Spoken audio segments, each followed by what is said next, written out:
बिस्मिल्लाहिर्रहमानिर्रहीम। अस्सलामु अलैकुम दोस्तों, उम्मीद आप सब खैर आफियत से होंगे।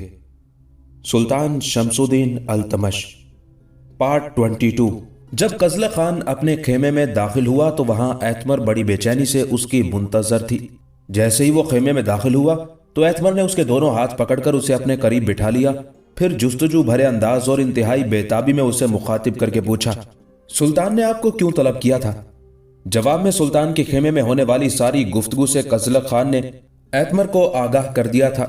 इस पर एतमर किसी कदर खुशी का इजहार करते हुए कहने लगी, चलो रयान और लबाना से मुतल्लिक कुछ इशारे तो मिले, लेकिन आप ये क्या कह रहे हैं कि आप सिर्फ तर्दी खान और अरगोन खान को साथ लेकर जाएंगे, रयान और लबाना को तलाश करेंगे, जबकि आप जानते हैं आपको करामतियों के दोनों सालारों के खिलाफ भी हरकत में आना पड़ेगा। और आप ये भी जानते हैं कि करामती बड़े दराज दस्त होते हैं, बुरे काम करने के माहिर होने के साथ साथ लोगों को नुकसान पहुंचाने में भी बड़ी महारत रखते हैं। इस पर कज़ल खान कहने लगा, मैं जानता था तुम ऐसे ही गुफ्तगू करोगी, लेकिन मुतमईन रहो, कबीर खान और चंद दस्तों के जरिए सुल्तान शमसुद्दीन अल्तमश मेरी, तर्दी खान और अरगोन खान की हिफाजत का भी सामान करेंगे। कज़ल खान के उन अल्फाज पर एतमर किसी हद तक मुतमईन हो गई थी। फिर कज़ल खान उसे मुखातिब करके कहने लगा, एतमर, अब तुम अपने खेमे में बिल्कुल सुकून के साथ सो जाओ। और आप कहाँ जाएंगे? गौर से कज़ल खान की तरफ देखते हुए एतमर ने पूछ लिया था। कज़ल खान मुस्कुराया और कहने लगा, अभी थोड़ी देर तक रंथमबोर पर रात के वक्त हमलों की इब्तिदा की जाएगी। सुल्तान ने मुझे हुक्म दे दिया है कि मैं अपने मुकदमतुल जैश को तैयार करूं। चुनाचे मैं जाता हूं और मुकदमतुल जैश को तैयार और उस्तवार करता हूं। उसके साथ ही कज़ल खान उठा। एतमर भी उठ खड़ी हुई। एतमर ने खुद उसे जंगी लिबास पहनाया। उसके बाद कज़ल खान अपने खेमे से निकल गया था। थोड़ी देर बाद रंथमबोर के शुमाली दरवाजे के बाहर सुल्तान ने अपने लश्कर को उस्तवार किया। लश्कर के 3 हिस्से किए थे, जो सुल्तान शमसुद्दीन अल्तमश का मामूल था। अपने मुकदमतुल जैश को भी सुल्तान शमसुद्दीन ने वस्ती हिस्से में एक तरफ उस्तवार किया था और उसके आगे कज़ल खान को रखा था। दाएं पहलू की कमानदारी हस्बे साबिक अलाउद्दीन जानी के सपुर्द की गई। सैफुद्दीन कूची को नायब मुकर्रर किया गया।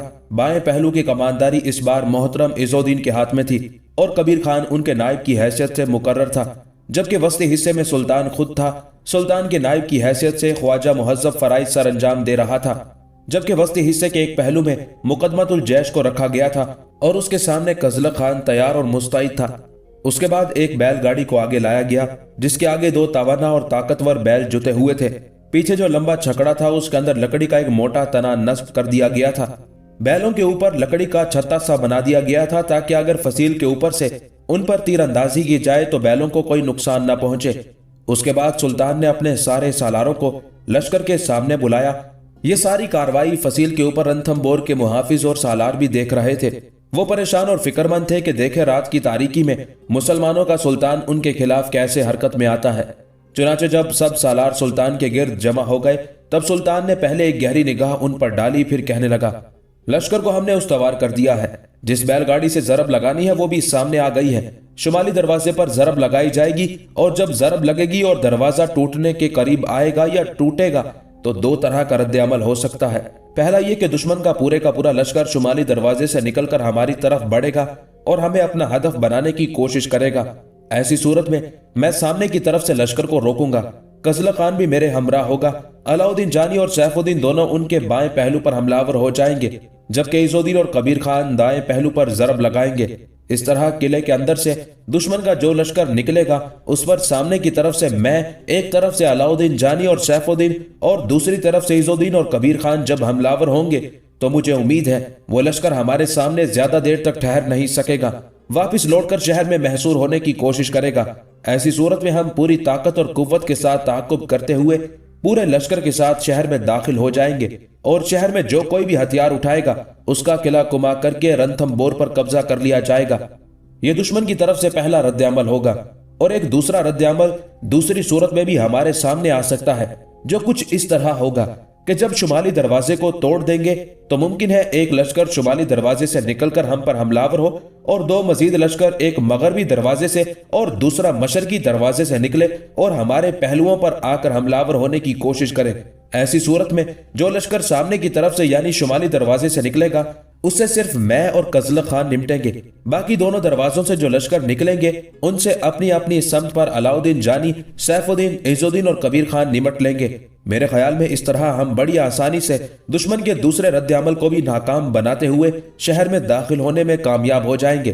سلطان کی اس تجویز سے سارے سالاروں نے اتفاق کیا تھا، چنانچہ ان کے اس اتفاق سے سلطان نے بھی خوشی اور اطمینان کا اظہار کیا۔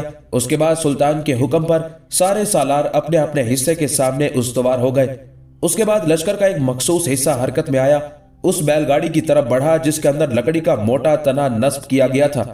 چنانچہ وہ لشکری جو اپنے سروں پر ڈھالے باندھے ہوئے تھے حرکت میں آئے، بیل گاڑیوں کے بیلوں کو انگیخت کرتے ہوئے انہیں ہانکا اور چھکڑے میں نصب لکڑی کے اس تنے سے رنتھمبور کی شہر پناہ کے شمالی دروازے پر پہلی ضرب لگائی۔ چند ہی ضربے کھانے کے بعد دروازہ ٹوٹ کر گر گیا تھا۔ دروازے کا ٹوٹ کر گرنا تھا کہ رنتھمبور کا لشکر آندھی اور طوفان کی طرح نکلا اور پھر وہ سلطان شمس الدین التمش کے لشکر پر دریاؤں کے بند کھولتے اور پشتوں کو توڑتے برہمی پر اترتے ساگر کی سیلابی لہروں کی طرح حملہ ہو گئے تھے۔ شاید رنتھمبور کے لشکری اور ان کے سالار نہیں جانتے تھے کہ ان کی اس حرکت کو سنبھالنے، مقابلہ کرنے کے لیے سلطان شمس الدین التمش نے پہلے سے ہی اپنے سالاروں لشکریوں کو استوار کر رکھا تھا۔ چنانچہ جب رنتھمبور کا لشکر نکل کر حملہ ہوا تب سب سے پہلے سامنے کی طرف سے سلطان شمس الدین التمش اور قزلق خان بے کرم وسعتوں میں اطمینان کے سایوں سے نا آشنا کرتی سکر و مستی پر اتری آتشی برسات، آدھی رات کے آسمان پر ستاروں کے گیتوں کو نوحوں بھری صداؤں میں تبدیل کر دینے والی طوفانی یلغار کی طرح حملہ ہو گئے تھے۔ اسی لمحے دائیں جانب سے علاؤدین اور سیف الدین کوچی رنتھمبور کے لشکر کے پہلو پر عمر کے راستوں پر محرومی کی دلدلیں کھڑی کرتے ناآسودگی کے گرم موسموں کی طرح ٹوٹ پڑے تھے، جبکہ بائیں جانب سے عز الدین اور کبیر خان موت کے ہولناک سایوں کی طرح رنتھمبور کے لشکریوں پر ضرب لگانے لگے تھے۔ اس طرح رنتھمبور کے نواح میں سجنے والی رزمگاہ میں قضا کے خاکے اور بانج بدگمانیاں، گردش ایام کا فسوں، قضا کی مستی خیزیاں، خوفناک خونی داستانیں اور پیاسے آبلا پا سراب رقص کرنے لگے تھے۔ میدان جنگ میں ہر کوئی ستم غزیدہ ہواؤں، نفرتوں کے عہد نو کی طرح ایک دوسرے کا حلقوم کاٹنے لگا تھا۔ ہر کوئی آہیں بھرتے شور، سوز حیات کے اضطراب اور ذلت اور رسوائی کی علت بن کر ایک دوسرے پر ٹوٹ پڑا تھا۔ رنتھمبور والے اس زوم میں تھے کہ رنتھمبور کو کوئی فتح نہیں کر سکتا۔ اپنے اسی زوم میں انہوں نے غلط فیصلہ کیا تھا اور شہر سے باہر نکل کر سلطان شمس الدین التمش سے مقابلہ کر بیٹھے تھے۔ ان کا خیال تھا کہ ماضی میں اگر رنتھمبور کی طرف دیکھنے کی کوئی جرت نہیں کر سکا تو پھر سلطان شمس الدین التمش بھی انہیں کوئی نقصان نہیں پہنچائے گا۔ لیکن یہ جنگ زیادہ دیر تک جاری نہ رہ سکی، اس لیے کہ سلطان شمس الدین التمش اور اس کے سالاروں نے رنتھمبور کے لشکریوں کو بے ضرر بھیڑوں کی طرح ہانکتے ہوئے ان کا قتل عام شروع کر دیا تھا۔ رنتھمبور کے سالاروں نے جب دیکھا کہ ان کے لشکر کی تعداد بڑی تیزی سے کم ہونا شروع ہو گئی ہے تب وہ پلٹے، چاہا کہ بھاگ کر شہر میں محصور ہو جائیں، لیکن سلطان شمس الدین التمش نے اس کا بندوبست پہلے سے کر رکھا تھا۔ ان کے پیچھے پیچھے سلطان کا لشکر بھی شہر میں داخل ہوا اور شہر کے اندر جس کسی نے بھی ہتھیاروں سے لیس ہو کر سلطان کے لشکر کے سامنے جانا چاہا اس کا خاتمہ کر دیا گیا۔ یوں بڑے شاندار انداز میں سلطان شمس الدین التمش نے رنتھمبور کو فتح کیا۔ سلطان نے چند روز تک رنتھمبور ہی میں قیام کیا۔ وہاں کے حالات سدھارنے، نظم و نسق اپنے طور طریقوں پر چلانے کے بعد سلطان اپنے لشکر کے ساتھ دہلی کی طرف چلا گیا تھا۔ قزلق خان نے جس روز ریان اور لبانہ کی تلاش میں نکلنا تھا اس روز ایتمر بڑی دلچسپی اور بڑے انہماک کے ساتھ اپنی خوابگاہ میں قزلق خان کی تیاریوں کو آخری شکل دے رہی تھی۔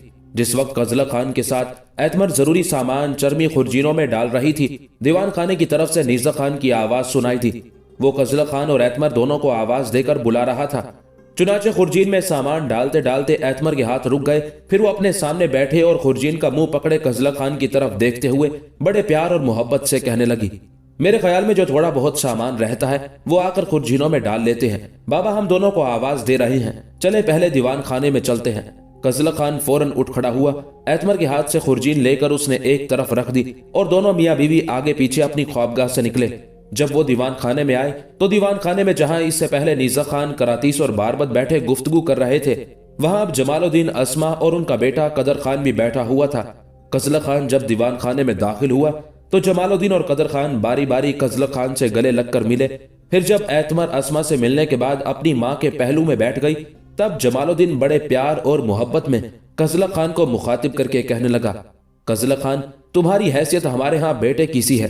बच्चे, तुमने मुझे कोई खबर नहीं की कि तुम आज रयान और लबाना की तलाश में निकलने वाले हो।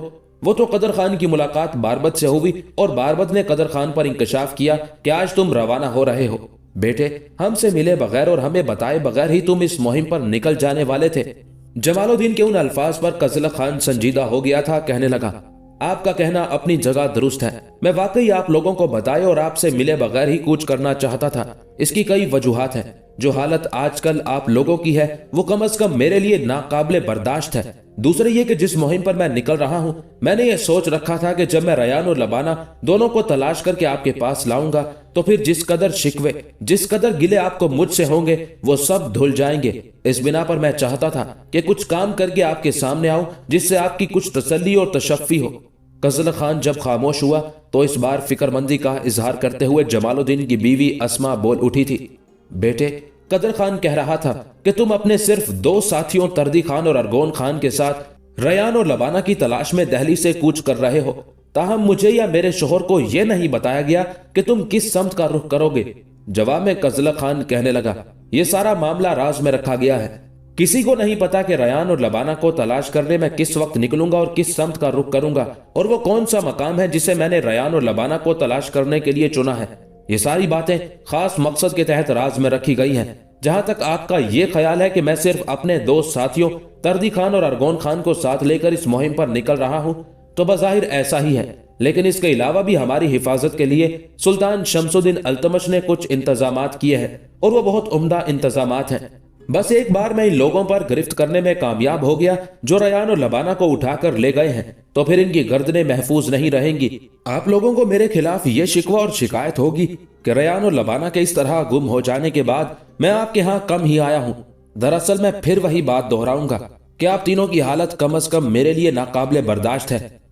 मैं अभी थोड़ी देर तक यहाँ से कूच करूंगा, और जाने से पहले मेरी आप लोगों से इल्तिमास है कि मेरी कामयाबी के लिए भी दुआ करें। कज़लक़ खान के उन अल्फाज के जवाब में जमालुद्दीन की बीवी ने घूरने के अंदाज में कज़लक़ खान की तरफ देखा, फिर कहने लगी, बेटे, ये तुम किस किस्म की गुफ्तगू कर रहे हो? हम तुम्हारी कामयाबी और कामरानी के लिए दुआ नहीं करेंगे तो और कौन करेगा? बेटे, मेरा दिल कहता है कि तुम रयान और लबाना का अता पता लगाने में कामयाब हो जाओगे। बच्चे, तुम्हारे ज़ादे राह के लिए हम कुछ सामान भी लेकर आए हैं। उस मौके पर करातीस बोल उठी और अस्मा की तरफ देखते हुए कहने लगी, मेरी बहन, आप लोगों को ये जहमत करने की क्या जरूरत थी? इस पर अस्मा मुस्कुराते हुए कहने लगी, मेरी बहन, कज़लक़ खान अपने साथियों के साथ रुखसत हो रहा है। ऐसे मौके पर इसके पास जिस कदर सामान हो कम है। उस मौके पर एतमर अपनी जगह से उठी और कहने लगी, इनकी रवानगी के लिए मैंने थोड़ी सी तैयारी करनी है। अभी मैं मतबख की तरफ जाती हूँ। सब इकट्ठे हुए हैं, मिलकर खाना खाते हैं, और खाना खाने के बाद ये यहाँ से रुखसत होंगे। इस पर करातीस अपनी जगह पर उठ खड़ी हुई और एतमर की तरफ देखते हुए कहने लगी, एतमर बेटे, तुम ऐसा करो, कज़लक़ खान को अपने साथ ले जाओ, इसकी तैयारी फिलफौर मुकम्मल करो, मैं खाना तैयार करती हूँ। फिर सब इकट्ठे बैठकर खाना खाते हैं और इसके बाद कज़लक़ खान को अलविदा कहते हैं। करातीस जब खड़ी हुई तो उसकी तरफ देखते हुए अस्मा भी उठ खड़ी हुई और मुस्कुराते हुए कहने लगी, करातीस मेरी बहन, आपका कहना दुरुस्त है। मैं भी आपके साथ मतबख की तरफ चलती हूँ। दोनों बहनें मिलकर खाना तैयार करती हैं। इतनी देर तक एतमर और कज़लक़ खान अपनी तैयारी को आखिरी शक्ल देते हैं। उनके ऐसा करने तक निज़ा खान, जमालुद्दीन, कदर खान और बारबद यही बैठकर गुफ्तगू करते हैं। इस पर करातीस और अस्मा तो उठकर मतबख की तरफ चली गई थी। उनके साथ ही कज़लक़ खान और एतमर भी उठे और दोबारा अपनी ख्वाबगाह की तरफ चले गए थे, जहां से उठकर वो दीवान खाने की तरफ आए थे। कुछ देर तक दोनों मियाँ बीवी सामान दुरुस्त करते रहे। जब वो अपना काम खत्म कर चुके तब एतमर एक नशिस्त पर हो बैठी, कज़लक़ खान का बाजू पकड़कर अपने पहलू में बिठाया, फिर बड़े गौर और किसी कदर उदासी और अफसरदगी से कज़लक़ खान की तरफ देखते हुए कहने लगी, मैं जानती हूँ आप एक बहुत अच्छे काम पर निकल रहे हैं। सबसे पहले मैं आपसे ये कहूंगी कि अपने खाने पीने और अपनी खुराक का एहतमाम कीजिएगा। इसके अलावा चौकन्ने और मोहतात होकर अपने दुश्मनों के खिलाफ हरकत में आइएगा। मैं जानती हूँ जिन इलाकों की तरफ आप जा रहे हैं वो खतरनाक हैं, लेकिन चूंकि सुल्तान शमसुद्दीन अल्तमश ने कबीर खान की सरकर्दगी में हिफाजत के उम्दा इंतजामात किए हैं, इसलिए मैं किसी हद तक मुतमईन हूँ। आपने अच्छा किया कि किसी पर यह इंकशाफ नहीं किया कि आपकी मंजिल कौन सा मकाम है। यहां तक कहते कहते एतमर को रुक जाना पड़ा, इसलिए कि कज़लक़ खान मुस्कुराते हुए कहने लगा, इंकशाफ क्यों नहीं किया? तुम्हें तो बताया है कि मेरी मंजिल कौन सी है और मुझे कहां जाना है। इस पर एतमर मुस्कुराई, हल्की सी प्यार भरी चपत कज़लक़ खान के गाल पर लगाई, फिर बड़े प्यारे अंदाज में कहने लगी, मुझे बताने से क्या होता है? میں آپ کی ذات، آپ کے جسم کا ایک حصہ ہوں۔ سمجھ لیں جو بات آپ جانتے ہیں وہ میں بھی جانتی ہوں، گویا آپ نے کسی کو کچھ نہیں بتایا۔ روانگی سے پہلے میں آپ سے یہی کہنا چاہتی ہوں کہ آپ ایک طرح سے دو قوتوں کے خلاف برسر پیکار ہونے والے ہیں۔ ایک مہاکال کے دونوں بڑے پنڈت مادھو راؤ اور منگل دیو، اور دوسری بڑی قوت کرامتیوں کی ہے۔ وہ چھپ کر حملہ کرنے اور پشت کی جانب سے وار کرنے میں بڑے ماہر اور دلیر ہیں، لہٰذا آپ ان کی طرف سے محتاط رہیے گا۔ جواب میں بڑے پیارے انداز میں قزلہ خان نے اپنا ہاتھ ایتمر کے سر پر رکھا اور کہنے لگا، تمہیں زیادہ پریشان اور فکر مند ہونے کی ضرورت نہیں ہے۔ تم جانتی ہو میں اپنے آپ کو خطرات میں نہیں ڈالوں گا۔ میں یہ بھی جانتا ہوں کہ میری غیر موجودگی میں ایک لڑکی نام جس کا ایتمر ہے اور جو اب میری ذات میرے جسم کا حصہ ہے، وہ بڑی بے چینی سے میری واپسی کا انتظار کرے گی۔ اس بنا پر میں کیوں اور کیسے اپنے آپ کو خطرات میں ڈالوں گا؟ ایتمر، فی الحال میں اور میرے ساتھی ریان اور لبانہ کو تلاش کرنے کے لیے نکلیں گے اور اس کی ابتدا مادھو راؤ اور منگل دیو سے ملاقات کے بعد کریں گے۔ ہم اپنی پہلی منزل میں کرامتیوں کو فراموش کریں گے۔ کل جو میری ملاقات سلطان شمس الدین التمش اور عز الدین سے ہوئی ہے، اس میں کبیر خان بھی شامل تھا۔ اس میں دردی خان اور ارگون خان دونوں بھی موجود تھے، لہٰذا فیصلہ یہی ہوا تھا کہ اس مہم کے دو حصے ہوں گے۔ پہلے حصے میں ریان اور لبانہ کو تلاش کیا جائے گا اور اس تلاش کا سلسلہ مادھو راؤ اور منگل دیو سے شروع کیا جائے گا۔ ان دونوں کو تلاش کرنے کے بعد پھر سلطان جنہوں نے اپنے مخبر پھیلا رکھے ہیں اس وقت حرکت میں آئیں گے اور بتائیں گے کہ کرامتیوں کے سرکردہ کور اور اس کے دستے راست اسرام نے کہاں قیام کر رکھا ہے اور وہ کون سے کاموں میں مصروف ہیں اور کس جگہ اپنے ساتھیوں کے ساتھ اکٹھا ہونا چاہتے ہیں۔ سلطان چاہتا ہے کہ جس وقت کور اور اسرام اپنی کرامتی قوتوں کے ساتھ کسی جگہ جمع ہو تو وہاں ان پر حملہ ہو کر مکمل طور پر ان کا خاتمہ کر دیا جائے، تاکہ آنے والے دور میں کسی سالار، کسی سرکردہ امیر اور حکمران کو کرامتیوں کی طرف سے کوئی خطرہ نہ رہے۔ قزلہ خان جب خاموش ہوا تب فکر مندی کا اظہار کرتے ہوئے ایتمر بول اٹھی، ان کرامتیوں اور یہاں کے مختلف ہندو حکمرانوں کا آپس میں میل جول اور اتفاق کیسے ہو گیا؟ اس پر قزلہ خان مسکراتے ہوئے کہنے لگا، ایتمر، یہ کوئی نئی بات نہیں۔ ان کرامتیوں نے جب سے ہندوستان میں جڑ پکڑی، مسلمانوں کے مقابلے میں انہوں نے یہاں مقامی ہندوؤں کو ترجیح دی۔ ایسا انہوں نے سلطان محمود غزنوی کے دور میں بھی کیا اور ایسا ہی انہوں نے سلطان شہاب الدین غوری کے دور میں بھی کیا۔ سلطان محمود غزنوی کے دور میں ملتان کے قریب ایک ہندو راجہ کی راجدھانی جس کا نام بھاٹیا تھا۔ سلطان محمود غزنوی کے دور میں بھاٹیا کا حکمران ایک شخص بہیر رائے نامی تھا، بڑا مغرور اور متکبر تھا۔ جس وقت سلطان محمود غزنوی کا باپ ہندوستان کے کچھ علاقوں پر حملہ آور ہوا تھا تو یہی مغرور اور متکبر راجہ سبکتگین کے ہندوستانی نائبوں کو نظر میں نہ لاتا تھا اور نہ مقامی راجہ جے پال کی پوری اطاعت اور فرما برداری کرتا تھا۔ اس راجہ کے ملتان کے حکمرانوں سے بڑے گہرے تعلقات تھے اور ملتان کے حکمران ان دنوں کرامتی تھے اور ان کے حکمران کا نام ابو الفتح تھا۔ چنانچہ سلطان محمود غزنوی کو اس گٹھ جوڑ کا پتہ چلا اور ساتھ ہی اسے یہ بھی خبر ہوئی کہ کرامتی ملتان ہی نہیں آس پاس کے مسلمانوں پر بھی بڑا جبر اور ظلم کرتے ہیں۔ تب وہ اپنا لشکر لے کر نکلا۔ پہلے راجہ بھاٹیا پر حملہ آور ہوا اور کئی روز کی مسلسل لڑائی کے بعد سلطان محمود غزنوی نے راجہ کو بدترین شکست دی۔ حالانکہ وہ اپنے آپ کو ناقابل تسخیر خیال کرتا تھا، لیکن سلطان محمود غزنوی نے اس کے لشکر کی چولیں ہلا کر رکھ دی تھی اور اس جنگ میں سلطان کے ہاتھوں راجہ بھی موت کے گھاٹ اتر گیا۔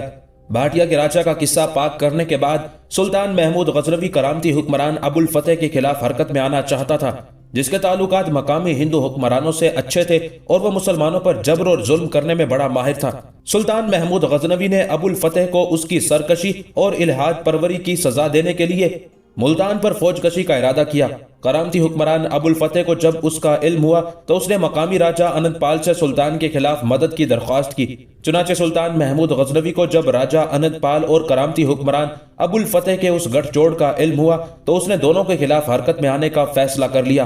سلطان جب ملتان پر ضرب لگانے کے لیے ہندوستان میں داخل ہوا تو راجہ انند پال نے لاہور سے نکل کر پشاور کی طرف جاتے ہوئے سلطان محمود غزنوی کا راستہ روکنا چاہا۔ چنانچہ سلطان بھی یہی چاہتا تھا کہ ابو الفتح کی حمایت کرنے والے انند پال کو بھی سبق سکھائے، سو وہ انند پال کے خلاف حرکت میں آیا۔ جنگ ہوئی، میدان کارزار گرم ہوا اور انند پال کو سلطان محمود غزنوی نے بدترین شکست دی اور وہ کشمیر کی طرف بھاگ گیا۔ اس مہم سے فارغ ہو کر سلطان پھر ملتان کی طرف بڑھا اور کرامتی حکمران ابو الفتح کو کیفر کردار تک پہنچانے کے بعد غزنی لوٹ گیا۔ یہ کرامتیوں کے خلاف مسلمانوں کی پہلی ضرب تھی اور یہ ضرب سلطان محمود غزنوی نے مقامی مسلمانوں کو تنگ کرنے اور ان پر ظلم کرنے کی وجہ سے کرامتیوں پر لگائی۔ ان کرامتیوں پر ضرب سلطان شہاب الدین غوری نے لگائی، اس لیے کہ سلطان محمود غزنوی کے بعد ان کرامتیوں نے پھر طاقت اور قوت پکڑ لی اور ملتان میں اپنی حکومت قائم کر لی اور ان کے تعلقات اچ کے راجہ کے ساتھ بڑے مضبوط، مستحکم اور دوستانہ اور برادرانہ تھے۔ सुल्तान शहाबुद्दीन गौरी को जब खबर मिली कि मुल्तान के करामती मुसलमानों के खिलाफ जबर और जुल्म की भट्टी गर्म किए हुए हैं, तब वो भी हरकत में आया। मुल्तान पर हमलावर होकर करामतियों के जोर को तोड़ा और मुल्तान को अपनी अमलदारी में शामिल कर लिया। साथ ही उच पर भी हमलावर हुआ और वहां के राजा को उसने बदतरीन शिकस्त दी और हालत यह हुई कि उच के राजा की राजकुमारी सुल्तान के हरम में दाखिल हुई। यहां तक कहने के बाद कजला खान कुछ देर को रुका, फिर दोबारा एतमर को मुखातिब करके कहने लगा, एतमर, इन करामतियों का मकामी हिंदू हुक्मरानों के साथ मिलजुल कर रहना या इनसे ताल्लुकात का इस्तेहकाम और इनकी तरफदारी कोई नई बात नहीं है।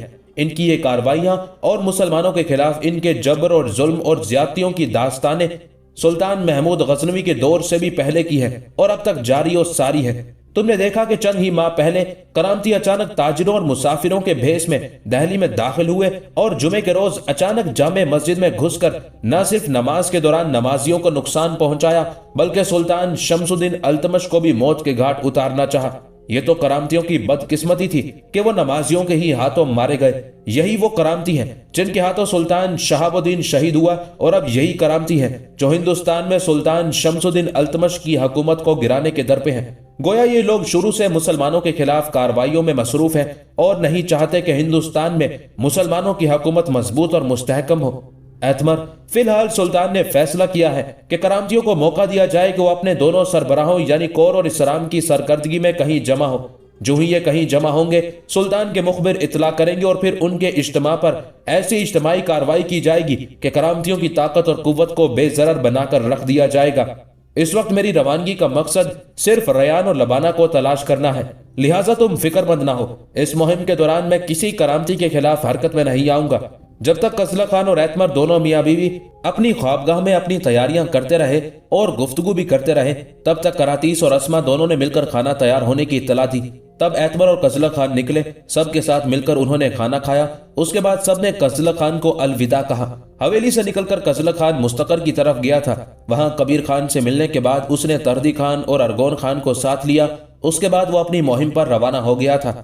कजला खान, तर्दी खान और अरगोन खान तीनों एक रोज महाकाल मंदिर के सदर दरवाजे के सामने जा नमूदार हुए। दरवाजे के करीब जाकर तीनों अपने घोड़ों से उतरे। उन्होंने देखा मंदिर के सदर दरवाजे पर एक मुहाफिज खड़ा था। कजला खान, तर्दी खान और अरगोन खान दोनों को घोड़ों के पास खड़ा करने के बाद खुद महाकाल मंदिर के सदर दरवाजे के उस मुहाफिज की तरफ बढ़ा, उसके करीब गया और उसे मुखातिब करके कहने लगा, मेरे अजीज, मुझे बड़े पंडित माधुराव और मंगल देव से मिलना है। उस मुहाफिज ने पहले सर से लेकर पांव तक कजला खान का जायजा लिया, कुछ सोचा, फिर कजला खान को मुखातिब करके कहने लगा, पहले ये बताओ कहां से आए हो और दोनों पंडितों माधुराव और मंगल देव से तुम्हें क्या काम है। मेरे अजीज, मैं ना माधुराव को जानता हूं ना मंगल देव को, और ना ही वो दोनों मेरे वाकिफकार हैं। मैं दरअसल करामती हूं। मेरे साथ वो मेरे दो साथी भी खड़े हैं। हम लोग दिल्ली से आए हैं और माधुराव और मंगल देव को हम करामतियों के सरबराह कौर और इसराम के लिए इंतहाई अहम पैगाम पहुंचाना चाहते हैं। हालात कुछ ऐसे हैं कि हमें फिलफौर दिल्ली वापस जाना है। इस बिना पर हम चाहते हैं कि ये पैगाम माधुराव और मंगल देव को देकर हम वापस चले जाएं। कौर और इसराम से हमारी मुलाकात नहीं हो सकती। इस बिना पर हम चाहते हैं कि जो पैगाम हमारे पास है वो माधुराव और मंगल देव से कह दें और वो दोनों खुद ही ये पैगाम कौर और इसराम तक पहुंचाने का एहतमाम कर देंगे। कजला खान की उस गुफ्तगू से महाकाल मंदिर का वो मुहाफिज खासा मुतासिर हुआ था, इसलिए कि जो हवाला जात कजला खान ने दिए थे वो उसके दिल को लगे थे। लिहाजा वो कजला खान को मुखातिब करके कहने लगा, तुम्हारा अंदाजा दुरुस्त है। कौर और इसराम वाकई इन दिनों यहाँ नहीं है और मेरे ख्याल में किसी को पता भी नहीं कि वो कहाँ है, लेकिन वो अपने काम में जरूर लगे होंगे। मेरे अजीज, मुझे अफसोस है कि इतना लंबा सफर तय करने के बावजूद तुम्हारी मुलाकात यहाँ माधुराव और मंगल देव से ना हो सकेगी, इसलिए कि माधुराव और मंगल देव दोनों इन दिनों यहाँ नहीं है। वो दोनों मथुरा गए हुए हैं। वो मुहाफिज जब खामोश हुआ तब मायूस और अफसरदा से अंदाज में उसे मुखातिब करके कजला खान कहने लगा, भाई, ये तुमने बड़ी बुरी खबर सुनाई है। अब मैंने और मेरे साथियों ने मथुरा तो नहीं देखा हुआ और हमारा माधुराव और मंगल देव से मिलना और मुलाकात करना भी इंतहाई जरूरी है। अब मैं उन दोनों को कहां तलाश करता फिरूंगा? क्या ऐसा मुमकिन नहीं कि यहाँ तुम्हारे महाकाल मंदिर से कोई हमारे साथ जाए और माधुराव और मंगल देव ने जहां कयाम किया हुआ है वहां तक हमारी रहनुमाई करे? मैं तुम लोगों को यकीन दिलाता हूं कि जो शख्स भी मेरे साथ जाएगा उसे मैं मुआवजे के तौर पर माकूल बल्कि बड़ी रकम अदा करूंगा। मेरे भाई, अगर तुम इसका कोई एहतमाम और बंदोबस्त कर दो तो मैं तुम्हें भी एक अच्छी खासी रकम देने के लिए तैयार हूं। देखो, जिस काम के लिए हम तीनों आए हैं वो काम बड़ा अहम है, और अगर वो पैगाम जो हम लेकर आए हैं माधुरा और मंगल देव तक ना पहुंचा तो फिर करामतियों के सरबराह कौर और उसके दस्ते रास्त और नायब इसराम दोनों की जिंदगियां खतरे में पड़ जाएंगी। यहां तक कहने के बाद कजल खान जब खामोश हुआ तब वो मुहाफिज कुछ देर सोचता रहा, फिर कहने लगा, तुम ऐसा करो, थोड़ी देर यहाँ रुको, मैं अंदर जाता हूँ और तुम्हारा मामला अंदर पेश करता हूँ। अगर कोई तुम्हारे साथ जाने के लिए तैयार हो जाए तो मैं उसे अपने साथ लेकर आऊंगा। उस मुहाफिज के उन अल्फाज पर कजल खान ने खुशी का इजहार किया था। फिर वो वहीं खड़ा रहा। मुहाफिज अंदर चला गया। उस मौके पर अपने दोनों साथियों तर्दी खान और अरगोन खान की तरफ देखते हुए कजल खान ने हाथ के इशारे से उन दोनों को मखसूस इशारा किया, और इशारा पाकर तर्दी खान और अरगोन खान खुश हो गए थे। कोई ज्यादा देर ना गुजरी थी कि वो मुहाफिज बाहर आया। उसके साथ एक और शख्स भी था, जवान और तावाना था। उसकी तरफ इशारा करते हुए मुहाफिज कहने लगा, ये जवान जो मैं अपने साथ लेकर आया हूं इसका नाम कोका राय है। ये महाकाल मंदिर के अंदर माधुरा और मंगल देव के मुहाफिजों में शुमार किया जाता है। मैंने तुम्हारा मामला अंदर मंदिर के सरकर्दा लोगों के सामने पेश किया, और तुम्हारे काम की अहमियत को देखते हुए वो इस बात पर रजामंद हो गए हैं कि ये कोका राय तुम्हारे साथ जाएगा और माधुरा और मंगल देव तक तुम्हारी रहनुमाई करेगा। शर्त यह है कि इसके पास सवारी नहीं है। सवारी का एहतमाम भी तुम लोग करोगे और इसके सारे अखराजात भी तुम बर्दाश्त करोगे। उस मुहाफिज के उन अल्फाज पर बेपनाह खुशी का इजहार करते हुए कजल खान कहने लगा, हमें हर शर्त मंजूर है। इसके अखराजात भी बर्दाश्त करेंगे, इसके लिए सवारी भी मुहैया करेंगे और इसे इतनी रकम भी मुहैया करेंगे जो सारी उम्र इसके अखराजात पूरे करती रहे। मुहाफिज के अलावा वो नौजवान जिसका नाम कोका राय था कजल खान के अल्फाज सुनकर खुश हो गया था। कजल खान ने अपने लिबास के अंदर हाथ डाला और कुछ सुनहरी सिक्के निकालकर जब उसने मुहाफिज को थमाए तो मुहाफिज की खुशी की कोई इंतहा न थी। कोका राय का मुंह खुले का खुला रह गया था। फिर कोका राय को मुखातिब करते हुए कजल खान कहने लगा, कोका राय, वो दोनों पीछे जो जवान खड़े हैं वो दोनों मेरे साथी हैं। तुम ऐसा करो, मंदिर से जो सामान तुमने लेना है लो और आओ यहाँ से कूच करें। कोका राय खुश हो गया था। हाथ के इशारे से कहने लगा, जरा रुको, मैं अभी आता हूँ। उसके साथ ही वो भागता हुआ पीछे हट गया था। थोड़ी देर बाद वो आया। हाथ में उसके अपने कपड़ों और जरूरी सामान की गठड़ी थी। चुनाचे कजल खान ने उसे अपने साथ लिया, उसे तर्दी खान के पीछे घोड़े पर सवार करवाया, खुद भी घोड़े पर बैठा। उसके बाद कजल खान, तर्दी खान और अरगोन खान तीनों कोका राय की रहनुमाई में मथुरा का रुख कर रहे थे।